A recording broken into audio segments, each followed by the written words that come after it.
Friends, we must do more. On any given night in America, 553,000 people are homeless. They are men, women, and children. They are single and married. They are from every ethnic group. They come from a wide variety of economic and social backgrounds, and every one of their stories is unique. In short, they are just like us.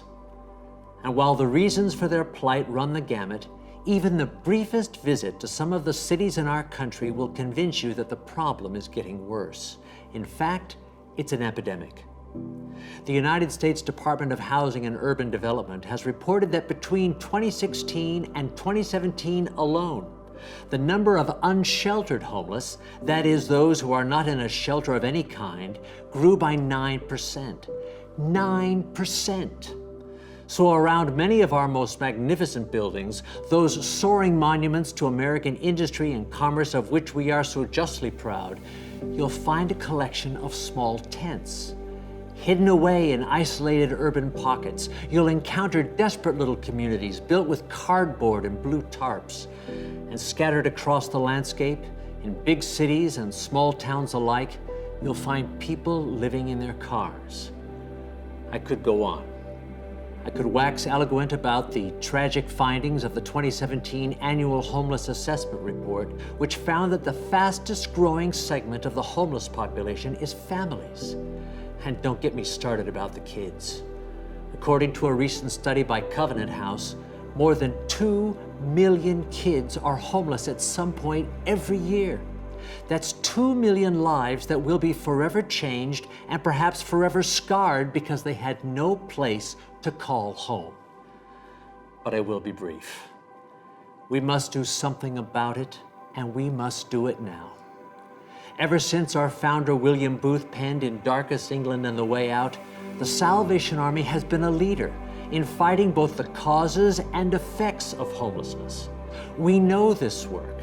There is simply no other organization today that has the heritage, the experience, the geographic reach, the organizational infrastructure, and the personnel to address this crisis like the Salvation Army.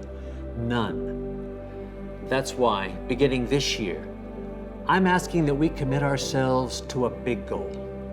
I'm asking that we commit ourselves to doubling our impact on homelessness. By virtue of our calling and our mission, you and I bear a special responsibility to do more for those who are struggling on the streets. Indeed, I believe that we have a duty to assume a leadership role. We must show a new generation that there is a way out. Whether it's developing programs that prevent homelessness, operating emergency shelters, opening transitional housing facilities, or building permanent supportive housing, we must act. And don't ever think that this is just about big projects. It's not.